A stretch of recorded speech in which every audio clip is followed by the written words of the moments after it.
Hello and welcome to session 34 of Coding Bootcamp 2022. This session is on functional programming in Delphi using anonymous methods. I am Kevin Bond, author of the textbook How to Program Effectively in Delphi for AS A-Level Computer Science. The book covers a wide range from fundamentals to web-based applications and the Arduino. It is suitable for anyone wishing to become familiar with Delphi from beginner to advanced developer. The talk covers the background to functional programming using a pure functional programming language, Haskell, which is the standard for functional programming, anonymous methods using Pascal, ABC.NET and Delphi, then programming in a functional style in Delphi, higher order functions, map, reduce and filter. The talk also covers closure and how parallelism can be exploited with anonymous methods in Delphi. Programming paradigms set the background to what I will cover. Loosely speaking, this refers to the execution model and how the code is organized. There are two main paradigms, imperative and declarative. In imperative programming, the execution model and organization closely follows the way the underlying machine operates.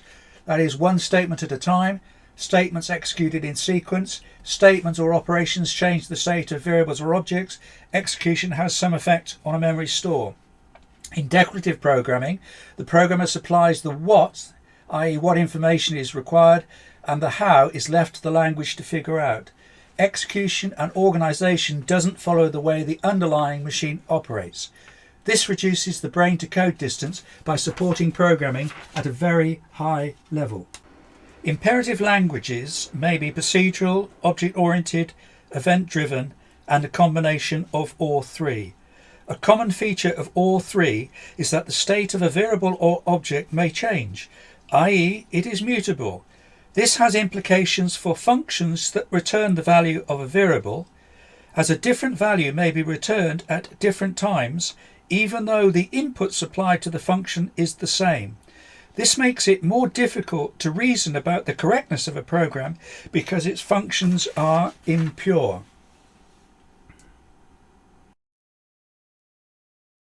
In a sense, unlike imperative programs, declarative programs are time independent because the steps of execution are hidden. Only the what is programmed.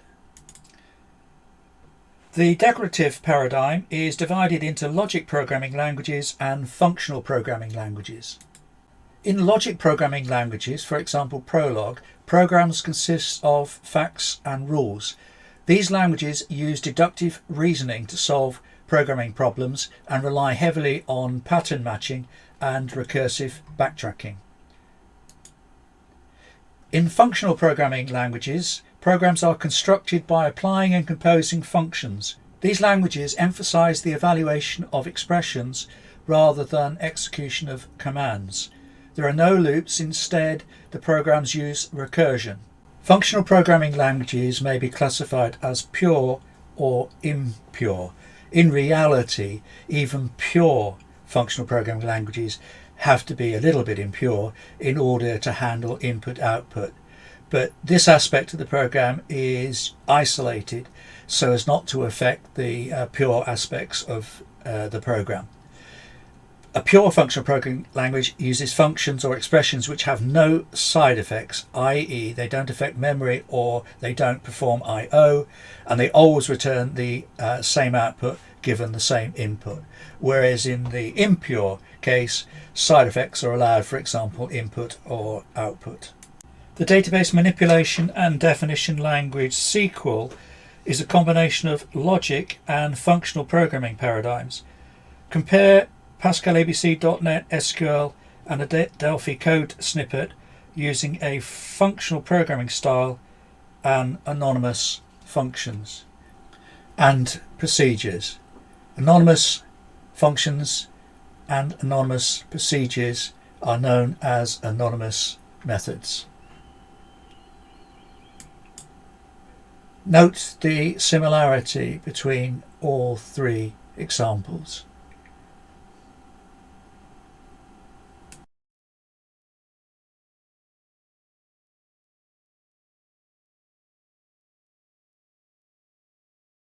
The fact that we can program in a functional programming style in Delphi and Pascal ABC.NET means that these languages, which also support procedural, OOP and event-driven programming, are classified as multi-paradigm, as are many other modern languages.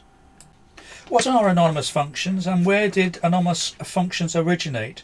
Well, they originated in the work of Alonzo Church, who was investigating what could and could not be computed.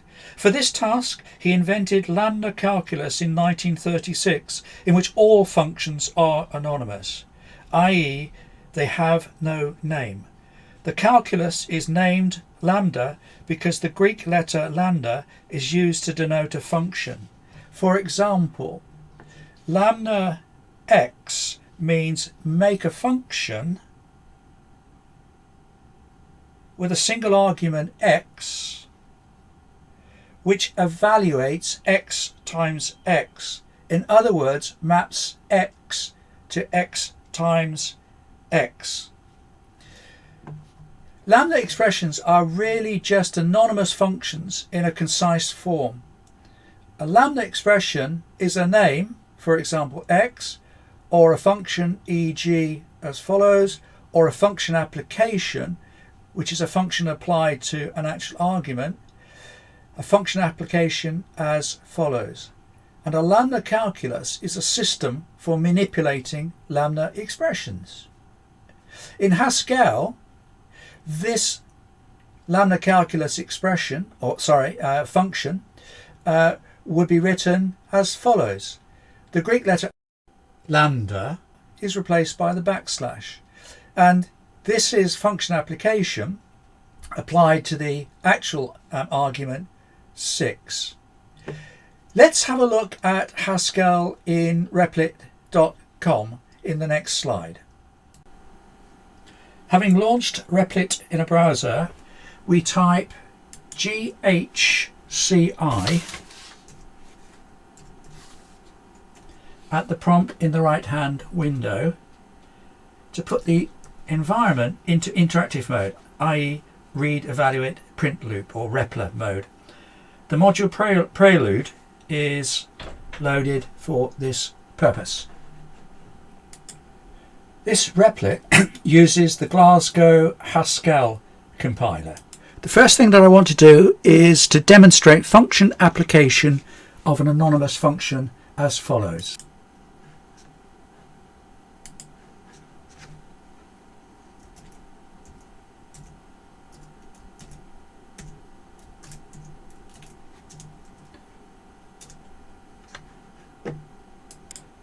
This anonymous function squares 6 to produce 36. 6 is assigned to x, and then 6 times 6 is evaluated, and the expression is replaced by the actual value 36. Let's modify this function application.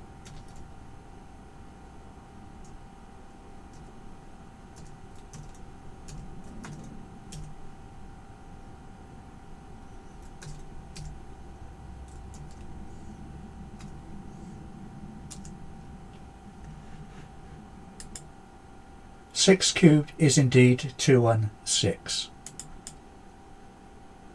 Let's try applying this function to 3 and see what we get. 27 is indeed 3 cubed. That demonstrates function application. Now I'm going to use a built-in function which performs addition as follows.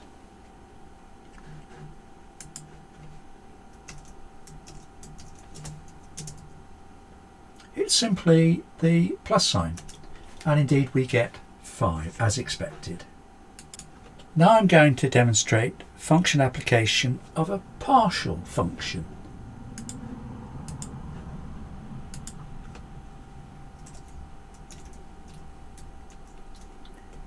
That's created a partial function, a more special addition function, which will add 2 to whatever argument is supplied in this function application. So let's try 3 again, and we get the answer 5.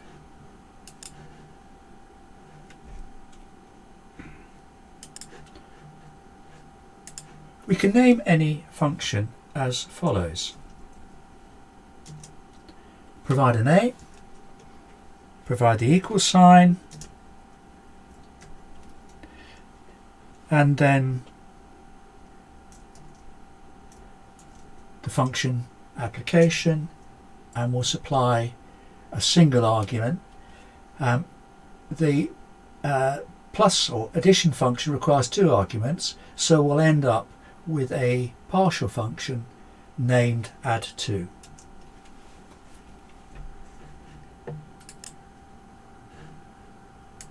Now we'll use this partial function and apply it to argument 3. It's a single argument function because we specialize the addition function, so now it will always add 2, and indeed we get the answer 5 as expected. Now let's create 2 named functions so that function composition can be demonstrated. The first function will square its argument, so we'll use the name square, and it's equal, it takes a single argument x, and it's equal to x times x. So if we apply square to 4, we get the expected answer 16. Now I'm going to make a doubling function. We'll take a single argument, and what it will do is it will double this argument y. So if we do double 4, we should get 8. Now let's make a composition of these 2 functions. So what I want to do is I want to double the result of squaring 4. Square root of 4 will be 16, so if we double it we should get the answer 32. Indeed we do. Now I'm going to write this in a different way. I'm going to use the dot notation,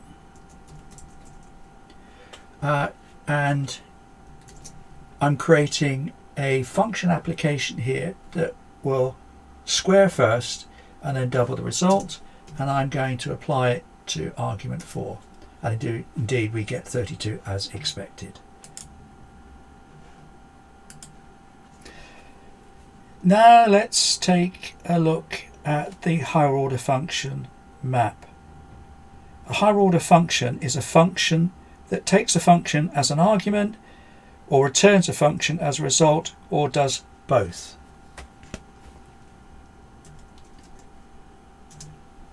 So function map is going to take as an argument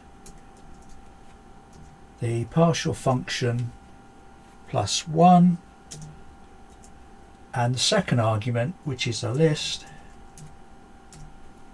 and map will apply this partial function plus 1 to each element of this list in turn, turning 1 into 2, 2 into 3, 3 into 4, 4 into 5, as follows.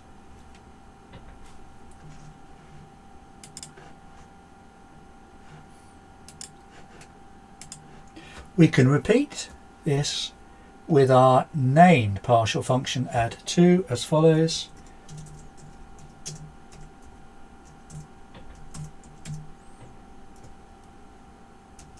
So this time we're adding 2 to 1, and then 2 to 2, 2 to 3, and 2 to 4.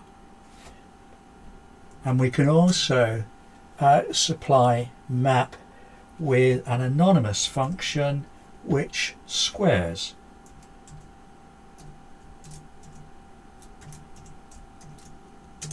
Each element of the list.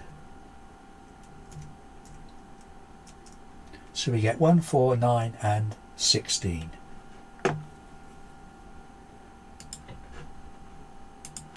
Now let's look at the higher order function filter, which takes as an argument the built-in function even and applies it to each element of a list of 100 integers from 1 to 100.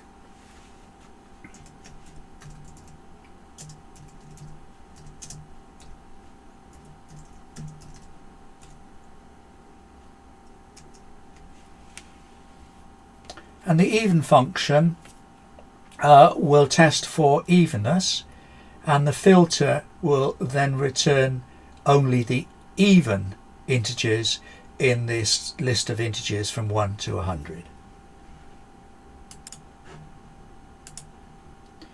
We can even chain together two higher order functions in a function composition as follows.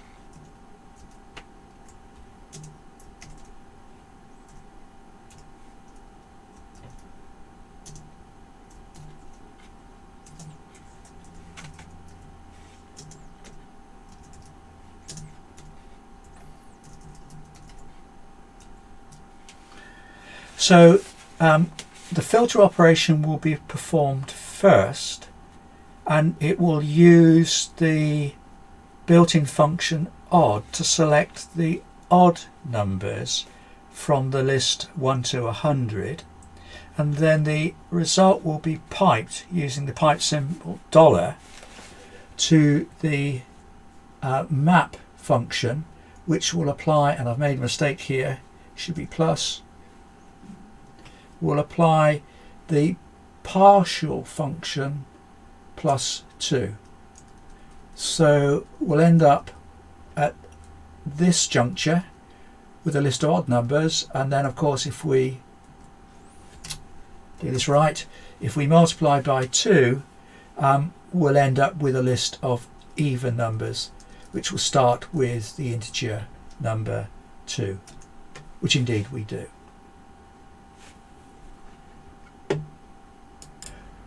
So I hope I've demonstrated the functional programming style, which relies very heavily upon function composition, partial functions, and higher order functions, which take a function as an argument or returns a function as its result.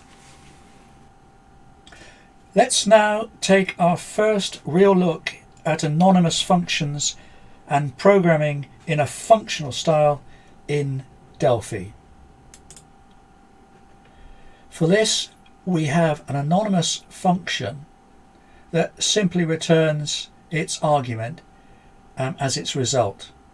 And this anonymous function is an argument to a higher order function sum, which has another argument 3, which will actually be the upper limit of a for loop. When sum is called, 3 enters as this argument here, and this anonymous function enters as this argument here. T-polynomial function is a type definition defined as follows, and it's a reference to an anonymous function which has this signature.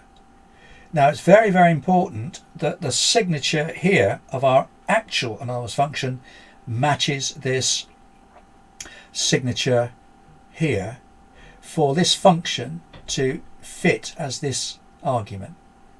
On entering sum, the result that will eventually be returned is assigned the value 0, and so at this point result will hold 0, but we're going to update result by adding in the application of this anonymous function to I, which the first time through will be 1.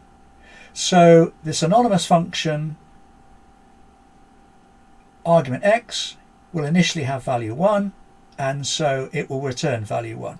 So this, when evaluated, will be replaced by 1.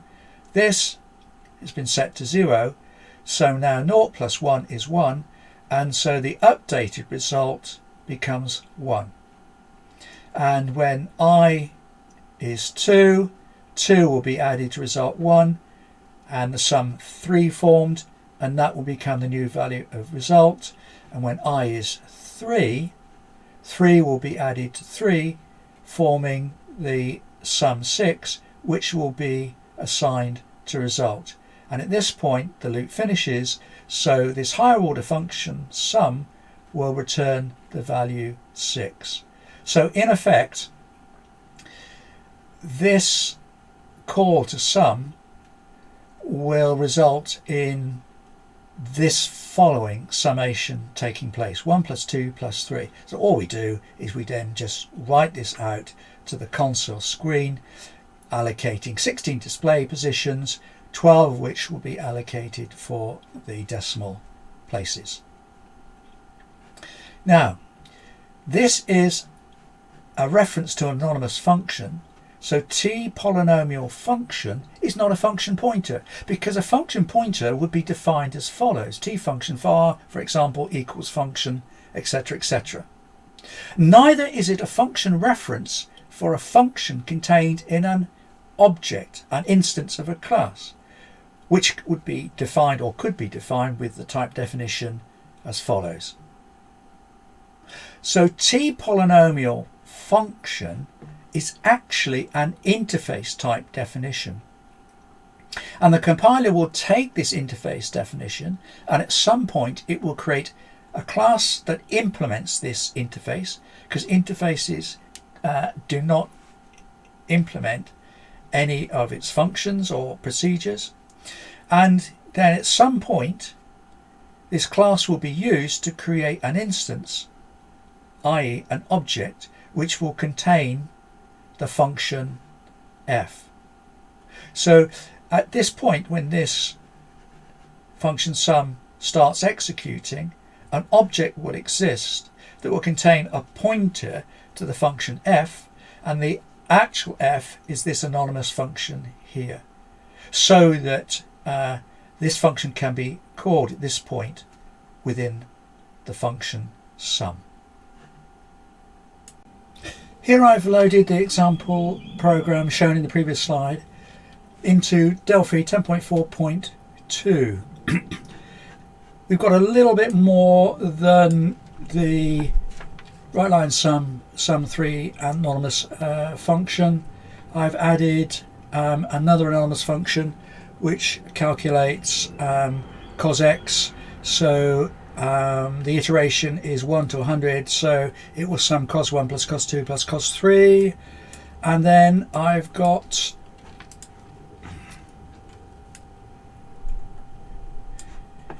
iterations 1 to 10, 1 to 15, 1 to 40, 1 to 50 of an anonymous function which sums powers of the reciprocal of 2, i.e. half plus a quarter plus an eighth. So as we take more terms, the result should approach 1. So let's compile and run, and move the console window so it can be seen. And so you can see the first anonymous function gives the sum 6 as expected, the cos series minus 0.53, etc. And then these 4 are all summing a half plus a quarter plus an eighth and so on, but this last one is taking more terms and so is closer to 1 than these other 3.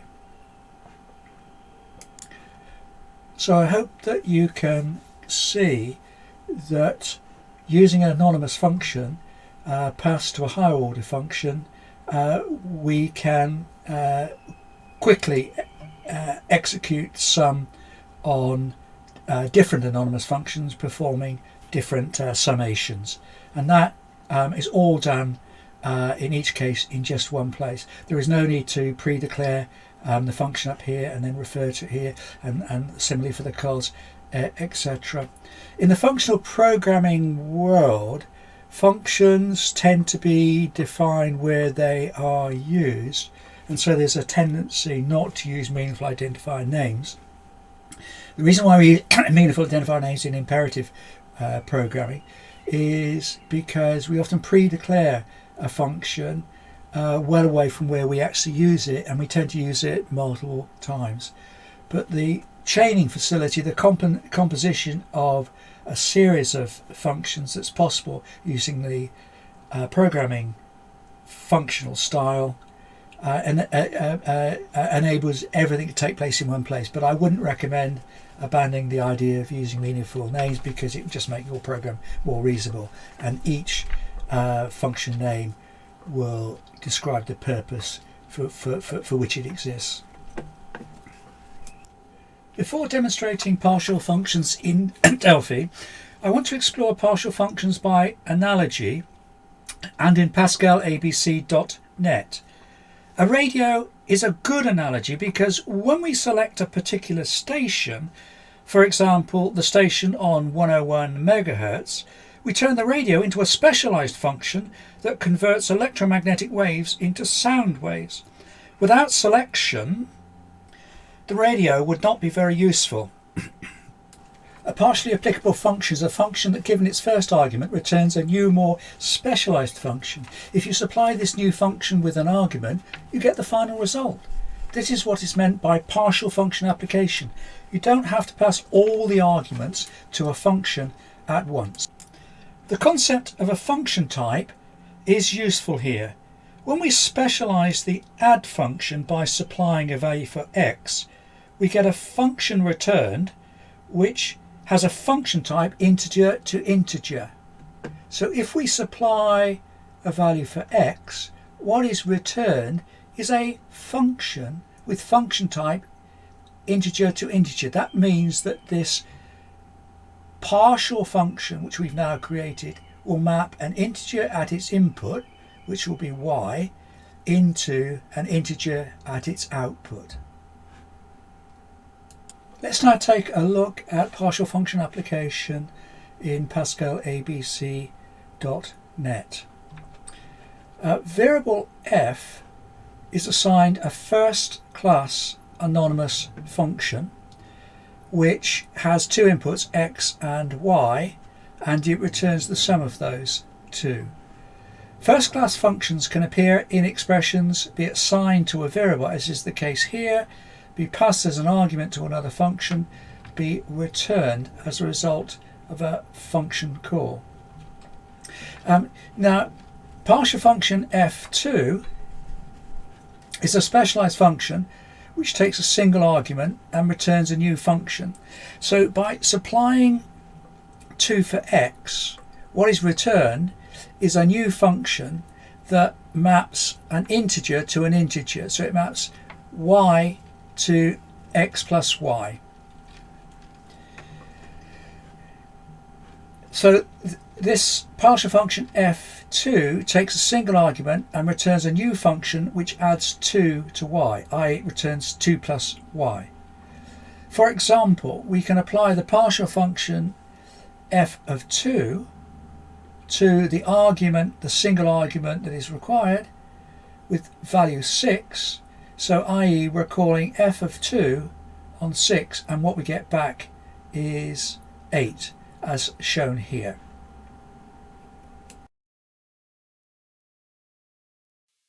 Here is the program in the IDE of the PascalABC.net 3.8, and if we run it,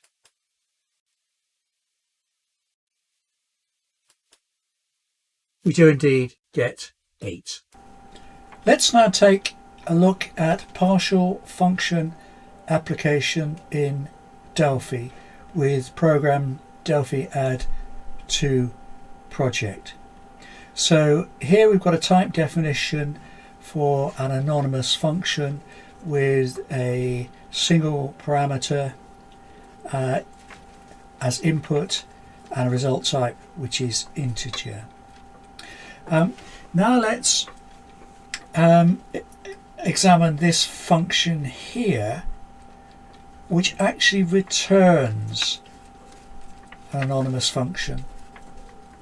So this is similar to what I've described in the previous slides in regard to partial functions. So we expect to take a function and specialize it by supplying it with a single argument, and that will then generate a function as the result. And the function that we're actually going to generate is an anonymous one expressed here. So this function here will be returned via this mechanism here. So when we call f, we're going to get back a function, and it will be this anonymous function here. So we can then apply this anonymous function, which is a single argument function, to argument 6 in this case. But there's something surprising going on here. As far as the compiler is concerned, this anonymous function, which uses x from the surrounding scope and y from the local scope, that's allowed in Pascal. So a variable from the outer scope is visible inside the inner scope, and therefore the compiler will accept this. The problem is that when f finishes executing and this is returned, what is returned is something that references x. And x, in any function call, the argument will appear on the stack, which is a temporary area of memory. Executable programs are loaded into an area of memory called the heap, which is separate from the stack. So after this call to f, after it returns this function, x will not exist, because it was on the stack and now it's not on the stack because f has finished executing. So what Delphi does, because this is an anonymous function, it actually captures x and it binds it to the value that f was called with, which is value 2. This is an example of closure. In computer science, a closure is a first-class function with 3 variables. So in this case, what we mean is x, because when this is sent back, x is no longer wrapped up in the function. Only y is wrapped up in the function. So x has disappeared. So it's a free variable. Y is a bound variable because it's bound to this interface here. So in computer science, a closure is a first-class function with 3 variables that are bound in the lexical environment. Okay, so this is the lexical environment when this anonymous function is assigned to result in returned here. So it will actually see x, so it can capture it. I.e., a closure captures variables from its surrounding scope at defined time and is able to use these variables at execution time. So the execution time is when we've got the function, this anonymous function back, and we want to execute it and apply it to 6. So that's the execution time. The defined time is over here. So a closure captured variables from its surrounding scope at defined time and is able to use these variables to execute even if these variables are no longer in the scope, i.e. closures preserve the outer scope inside an inner scope. So closures only make a function impure if you modify the closed over variable. Now remember, in a previous slide I mentioned that anonymous functions are backed by an interface definition corresponding to the anonymous function's signature, but an interface has no implementation. So the compiler must generate an implementing class which implements the interface. And then when we want to capture this variable x, an instance of that class is created. So we get an object, and that object is created on the heap, because that's where objects are created, not on the stack because their lifetime would be very short, but on the heap where the program is then in full control of the lifetime of the object. And the purpose of this object is to have a field which it labels or identifies with X, the captured variable, and the value that f is called with 2 is then assigned to this field, this X value. That object has another field which is set up to store the address of this code, the code for this anonymous function. So remember that this anonymous function is return. So f of 2 is replaced by this function here, and this function will start executing on 6, which will assign to y, and it will look at the value of x, because here it's got a reference x in the object that's created under the hood, and it will add 2 to 6, and so the output should be 8. Because the function type here is integer to integer, we could use the built-in tfunc supplying the function type integer to integer.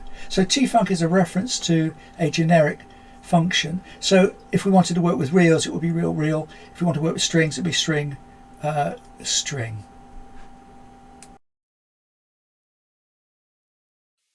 Let's take a look at this program in Delphi 10.4.2.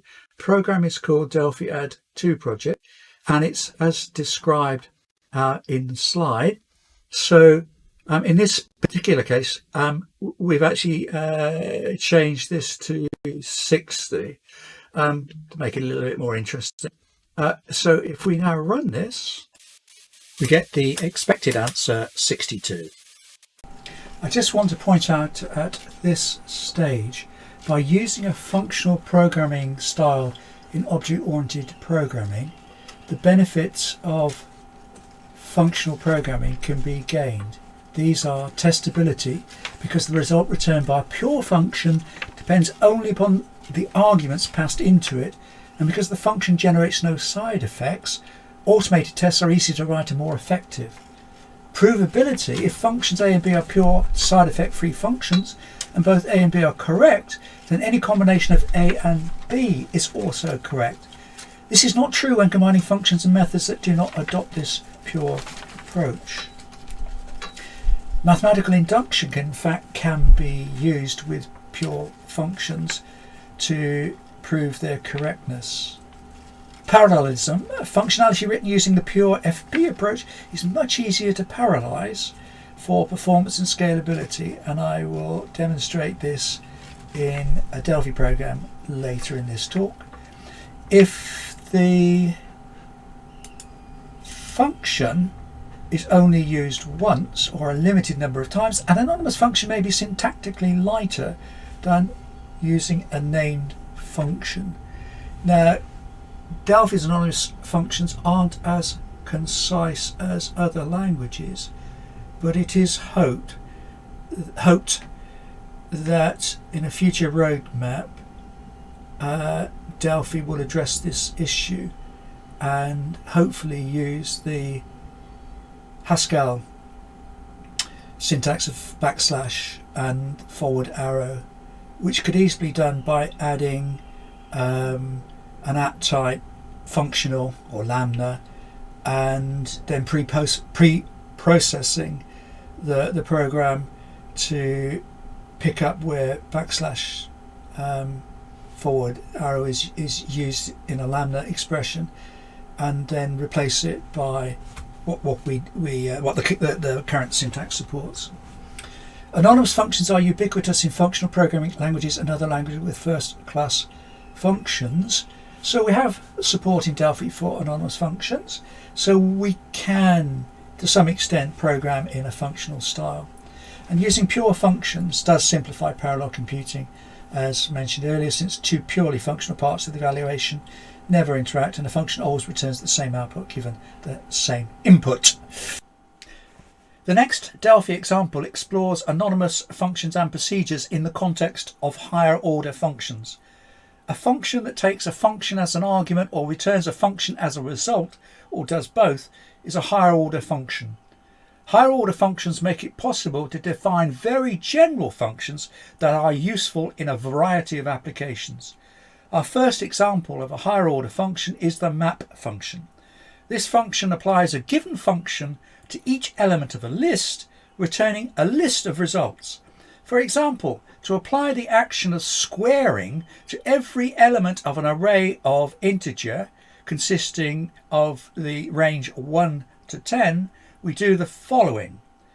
Map this anonymous function f over the list 1 to 10, where f is the function which takes a single parameter or argument x and evaluates x times x and returns the integer result. The list is actually supplied as an array of integer in the example that will follow. So effectively, map f means f is applied to 1, then f is applied to 2, and so on, and finally f is applied to 10. Let's take a look at an example in Delphi. I've loaded Introduction to Map Project into the IDE of Delphi 10.4.2. We have a type definition here for an anonymous function with function type integer to integer. We have a type definition here for a dynamic array of integer. We have two variables declared here of this type, and the first one is initialized to integers 1 to 10. We have a map function which takes an anonymous function of this t function of integer type as its first argument, and a dynamic array of integer of its second and argument, and it returns an array of t array of integer. The first thing that it does is it sets up the result type to be an array of integer of the same length as the input array. So when this function returns, it will return an array of, or t array of integer of the same length as the input array, which is also a t array of integer. And then we have a for loop here which iterates from the first element of the input array to the last element. Now, indexing starts at 0 for dynamic arrays, so the index that will be used here and here will range from 0 to 9. So the first element of the array of integer at position 0 is 1, so 1 will be passed to the anonymous function, and then beg your pardon, I'm getting ahead of myself because we need to have a look at what f is by looking at the call to map, and the anonymous function that's passed in simply squares its input, and the second parameter is the array that we've set up here with values 1 to 10. So if I return here, the formal parameter of this function will correspond to an array of integer. So when the index value I is 0, we'll be selecting 1, and that 1 will be passed into the anonymous function, this one here, and so 1 will be squared, which will be 1, and so 1 will be stored in the 0th element of the result array. The next time through, this element will be chosen, so 2 will be passed to the anonymous function, so 2 will come in bound to x, and 2 times 2 is 4, and so this will evaluate to 4 and be assigned to the second element of the result array, and so on. And the last element, 10, will be squared, and so the last value stored in the result array at the element with index 9, because it goes from 0 to 9, will be 100. Okay, so map will return an array of type T, array of integer, which will be populated with the squares of these numbers here. And then this for loop here will iterate. Sorry, beg your pardon. I'm getting ahead of myself. So this will be assigned to another array of integer, and then this for loop will write out the contents of another array of integer, indexing from 0 to 9, and before it does that, on the same line, it will output the currently selected value of the original array, an array of integer, and then there will be 30 spaces in between, essentially 2 columns, with this column set up with a width of 10. So let's compile this and run this and see what we get. Repositioning the output console window, you can see that the contents of the original array as specified 1 to 10, and the contents of the returned array is 1 to 100, the square of this input here. The next Delphi example program demonstrates the reduce function. Reduce or fold is the name of a higher order function which reduces a list of values to a single value by repeatedly applying a combining function to the list of values. In the folding or reduction process, a function, e.g. sum, is applied to the list element by element, returning something such as the total sum of all elements. A reduce fold takes a binary function, that's a function of 2 variables, a starting value, often called an accumulator, and a list to fold up.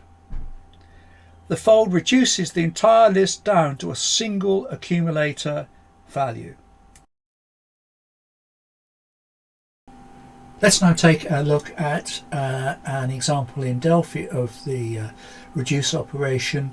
I've preloaded program Introduction to Reduce project into the IDE of Delphi 10.4.2.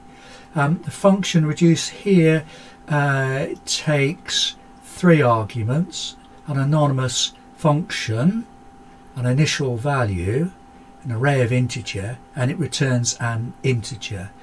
The anonymous function type is defined here, and it's a reference to an anonymous function that maps 2 integers to an integer result. The array that we're going to work with is a dynamic array, T array of integer, and it's preloaded with the integer range 1 to 10. So when we call reduce, this anonymous function with the same signature specified here, 2 integers in, 1 integer out, this anonymous function will be supplied to the reduce function, and what it does is just sums the 2 values here. Reduce will also be supplied with the value 0 for the initial value and the array to work on here. So the first thing that reduce does is initialize the result that will eventually be returned to initial value, which is 0. And then it's going to iterate over the contents of an array, which is 1 to 10. So the first time through this loop, I will address the first element, so that will be 1 here. The result is preloaded with 0, so we're passing 1 and 0 into the anonymous function, which is this anonymous function here. So we're passing in 1 and 0 here, and the sum is 1. So this function will return 1, and 1 will therefore be assigned to result, updating result that previously was 0. It will now be 1. When I goes to the next value of the iteration. We're going to select this value 2 here, and the result is 1. So 2 and 1 will be passed to function f, which is this function here.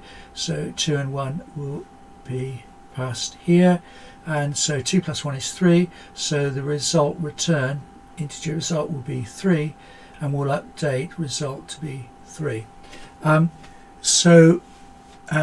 We've just processed the first 2 elements, and their sum is 3. Next element 3 will be added in, so that will be 6. The next element 4, that will be 10. The next element 5 will be 15. 6 is 21. 7 is 28. 8 is 36. 9 is 45. 10 is 55. So when this finishes executing, it will return the integer value 55, which will be assigned to sum, and then we will write sum. So let's run this and see if we get 55. And indeed we get 55.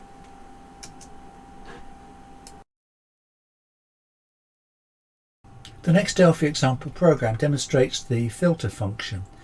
The filter function is a higher order function that processes a data structure, e.g. a list, in some order to produce a new data structure containing exactly those elements of the original data structure that match a given condition.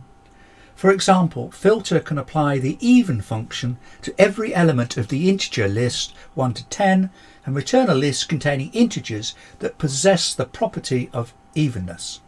So the filter function will consist of 2 arguments. The first argument is an anonymous function which returns a Boolean result, and the second argument is the actual list which will be tested, its values will be tested for evenness.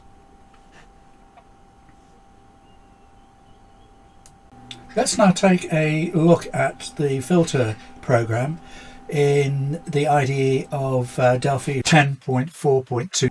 The program is called Introduction to Filter Project, and we have a type t function of integer, which is a reference to an anonymous function that maps an integer to a Boolean, and we have a dynamic array, t array of integer. We have 2 t array of integer variables. The first one is initialized to, just have a look, to 1 to 16, and we have a filter function, higher order function, which takes 2 arguments. The first is an anonymous function with formal parameter f, which will be used inside filter to refer to the anonymous function, and the formal parameter array of integer of type t array of integer, and this filter function returns a t array of integer. Okay, let's just have a look inside the filter function to see how it works. There's a for loop here that will iterate from the first to the last element of the array of integer passed to the filter function, and then the anonymous function that's passed into the first argument is called with the argument which is the current element of the array of integer, and we'll just check what type it returns. It's Boolean, so it'll be true or false. So if f array of integer open square bracket I close square bracket close round bracket evaluates to true, then the count variable, which starts at -1, will be incremented. So the first increment will take it to 0, and the new length variable, which is initialized to 0, will be incremented. So first time through this block, new length will be incremented to 1, and then set length is called. Now filters result will be returned in the result variable, and it will be of type t array of integer. So we're setting the length of result, which is 0 at the moment, and new length is 1, so we're creating an array of integer of a single element, and count is now 0, and this is a dynamic array, so indices start from 0. So we're now going to place in the first position of the result array the value which, when passed to this function here, causes this function to evaluate to true. So if we now have a look at what this anonymous function passed to filter is, it's a test for evenness. To test for evenness, we perform integer remainder division. So we're dividing by 2 and obtaining the remainder. So if item divides exactly by 2, the remainder will be 0. It will divide exactly by 2 if it's an even number.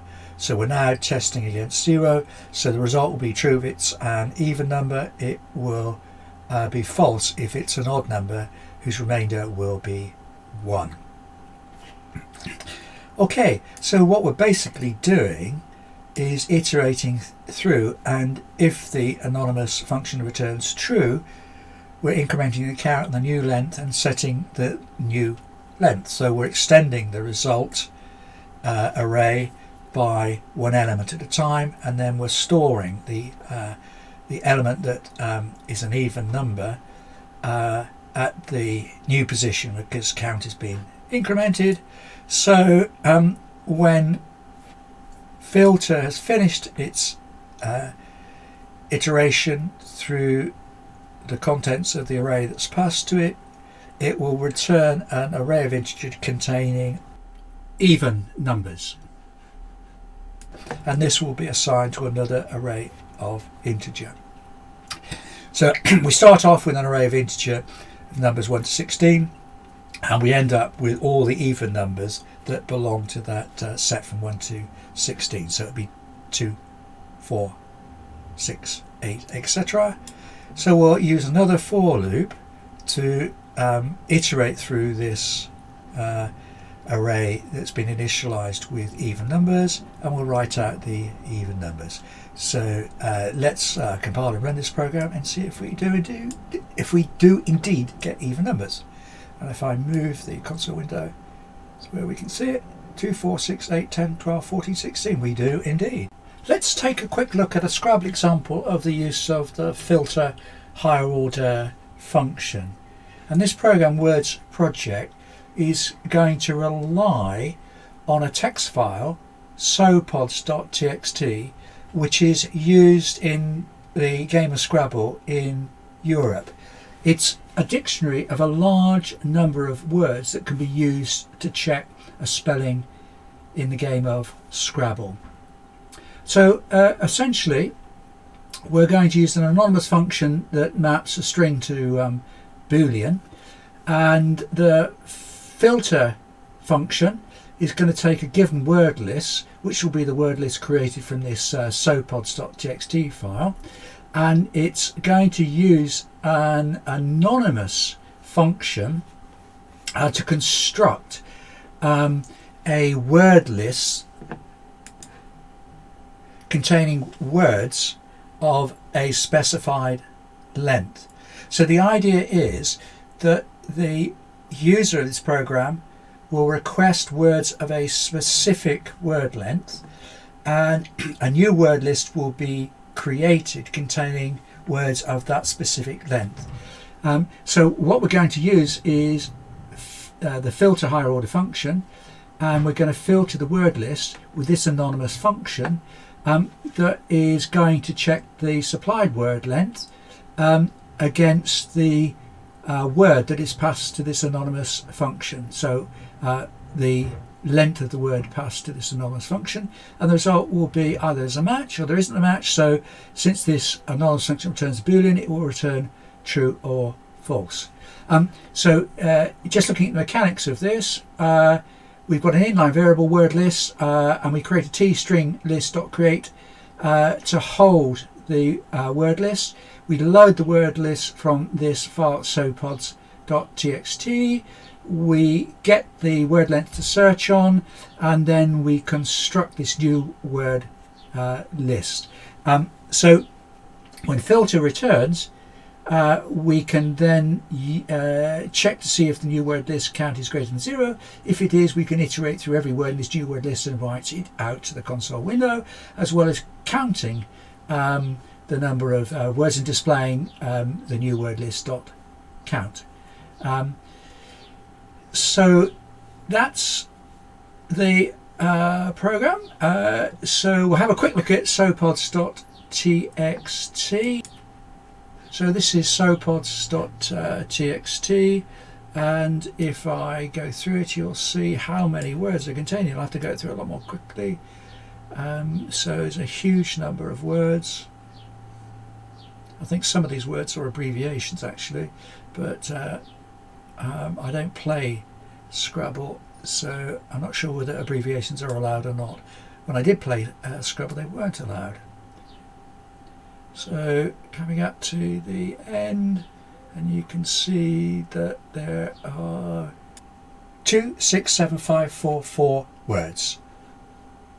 So let's have a quick look at the program. Words project loaded in the IDE of Delphi 10.4.2, and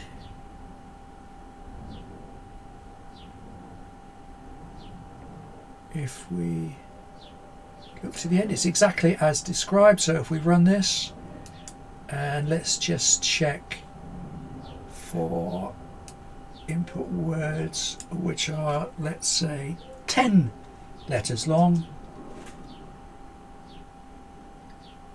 and we end up with 35,511.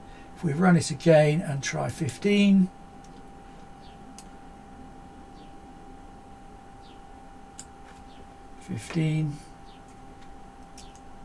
there are a surprising number, 5,755.